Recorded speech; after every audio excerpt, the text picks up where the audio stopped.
NBA legends explain why Pistol Pete is better than everyone. Now look, bro, we watched a couple Pistol Pete videos on this channel now. I ain't even gonna lie. I already said Pistol Pete was the soldier boy of the NBA. He created everything. The in and out cross. He created the behind the back passes. I'm talking about Pistol Pete was the creator, the god. So like, comment, subscribe. Y'all want to see more Pistol Pete videos on my channel? Let me know in the comment. And you couldn't steal it from Pistol Pete. He come down there and make up shots in the air. The no-look passes, the dribble the ball and then pat it with one hand. That's where I saw all that from Pistol Pete. That's where I got it from him. I'm telling you, he's the soldier boy of basketball. But bro, he said you can't steal it from Pistol Pete. Oh, let me hear that again. Hold on. Yeah, you can't steal it from Pistol Pete. Pistol Pete, he come down there and make up shots. Let's take a look. Man, you couldn't steal it from Pistol Pete. He come down there and make up shots in the air. The no-look passes, the dribble the ball and then pat it with one hand. That's where I saw all that from Pistol Pete. That's where I got it from him. Now Maravich brings it up behind the back. How do you do? A little showtime there. You're looking at Pistol Pete Maravich, in my opinion, the greatest playmaker playing today. NCAA scoring champion at LSU, twice an NBA scoring champion. He handled, and people always say dribble, he handled the ball like it was a yo-yo. He could go this way with it, I got that way with it. He could put it this way. Next thing you know, the yo-yo goes out that way, but the yo-yo was the basketball, okay? The basketball was like an invisible string on his hand. You go back and you look at film of what this guy was actually doing with the basketball. Watch him for a moment, and then try to conjure the right word. Ooh. While you watch, remember what you're seeing happened more than a quarter century ago.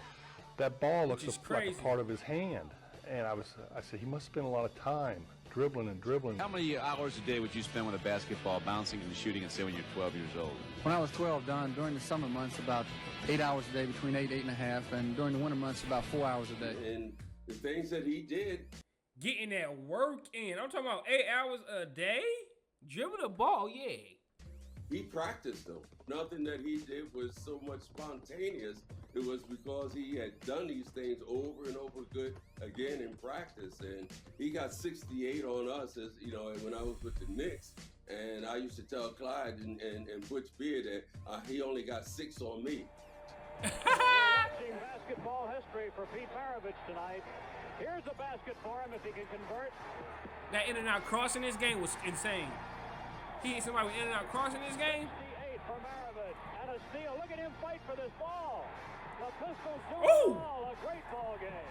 And the crowd is going Yeah, Pistol Pete. Here at the Super. Pistol Pete at 2, because for me, he was the first, no offense, Brent, he was the first white guy with style and flair that I've seen. So why would I take offense to that comment?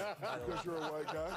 You're the first white guy with the flash and style and between the legs and behind the back. I mean, because my favorite move was the move he did to Jerry West. Pete Maravich, he would take the basketball, right? And he would fake the pass. He would bounce it here, bounce it behind him, fake the pass, and you as a defender would jump, and he'd turn back around, catch the ball, and shoot. Crazy word. That was a hell of a move. And I was like, okay, I got to try that. So I tried it in the game. Yeah. And Steve Coulter stole it. Pistol was like a guy, the game was boring to him, so he had to create things to keep him interested. Just has so much razzle-dazzle in his game. He was just hard to guard. Really great Pistol Pete was. He was probably my most difficult opponent as far as one-on-one. I saw Earl, the Pearl. I played against Clyde. Pearl. I thought those guys gave me problems. If y'all know about Earl the Pearl, y'all better do your history. I know about Earl the Pearl. Pistol was unique with his ball handling and dribbling and stuff like that. He could just trick guys, and he gave me probably the most difficult time to guard. I was labeled very young as a showman. To try to bring fans back, you have to do something other than just put the ball in the hoop. He shot a shot one time in practice. He came down on the break. He shot it, he let it go, he turned around and started running, and as the ball ripped the net, he said, he did did this, and we all went like, Larry did that, Larry got that from him.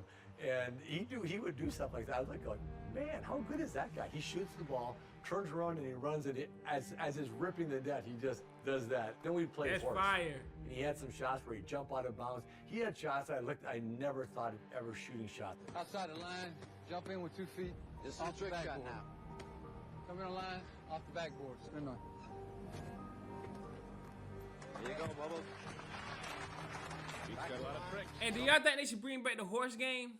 Because they should call it the Pete Maravich skill challenge, to be honest with you, because Pete Maravich came up with that, to be honest. But Pete Maravich, where y'all got Pete Maravich ranked? And y'all like top, like, you know what I'm saying, basketball players of all time. Like, I know people, because I know I don't think he got no range, nothing like that. But let me know where y'all got him ranked. Because I don't care nobody say. I think he a top 10 point guard all the time. I'm going to keep it a beam 50 with y'all. I don't know how y'all feel about that. Y'all let me know. No, but you're not pissed. There's the whistle, and the first letter goes up on Hawkins. You play Pete in horse, and it was an adventure because you'd go like, okay, I got no chance of beating him the first time. Pistol can make that ball talk, I think. Pistol Pete is a natural nickname. They had a 2-on-1 break. He says a natural. Pull up. Pull up money. Hitting 1,000. That's the guy they came to see. Pete Maravich was so far ahead of his time, he was 10 plays ahead of everyone else. Greatness. That was Pete Maravich. Did he just do what I think he did? Having the kind of career he had in college and bringing that same game and style in the pros, you know, really make people, or I would say the people that didn't really get a chance to see him, really miss something. We lost him too early. I wish I seen him. You know, because I think his accomplishment to the game of basketball, man, and how he played it and how he loved it and how he can do things with that basketball that most couldn't. Leonard, Gervin. We gonna remember it for a long time, man. 25-footer Magic Man, he hits. The 6 games that we played against each other in college, I think Pete averaged over 50 points a game, but we won all 6 games. Pete took...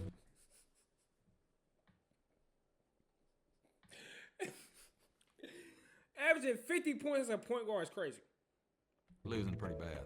I think that's why, even though he was scoring a lot of points, I think Pete would have been happier, you know, if he'd scored less and we won some of the ball games that we lost. Pete Maravich falls somewhere between the Globetrotters and the And One Tour in basketball history in terms of what he could do with a basketball. No, don't put Pete with the Globetrotters. No, Pete is one of the ones. How far ahead of his time was he as a ball handler and a passer? Tremendous. He had all the tricks, basically. He could play in any era. He would dribble between his legs, behind his back, throw great passes, had great shooting range. And he was a great scorer. He had 68 points in one game, averaged 31 points one season when he led the NBA in scoring. So he could play in any era, the era before, during, or even today. But he was sort of snake-bit. If you look back at his career, he had a lot of bad luck. Number one, he had knee issues after, say, his 7th year. And this was before modern technology could help him. And his teams were pretty much mismanaged.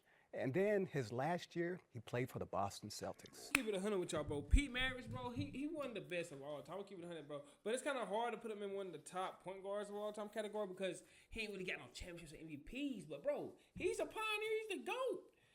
I think he should be top 10 just based off that fact, bro. He the first dude to do an in-and-out cross. So it's like, bro, let me know in the comments what y'all think, though, where y'all think he's ranked. The people who, let me know if y'all was old enough to watch him. You know what I'm saying? Let me know in the comments. But, hey, I'm seeing y'all next video. Like, comment, subscribe for more Pete on this channel. And let me know some more Pete videos to watch. And I'm seeing y'all in the next one.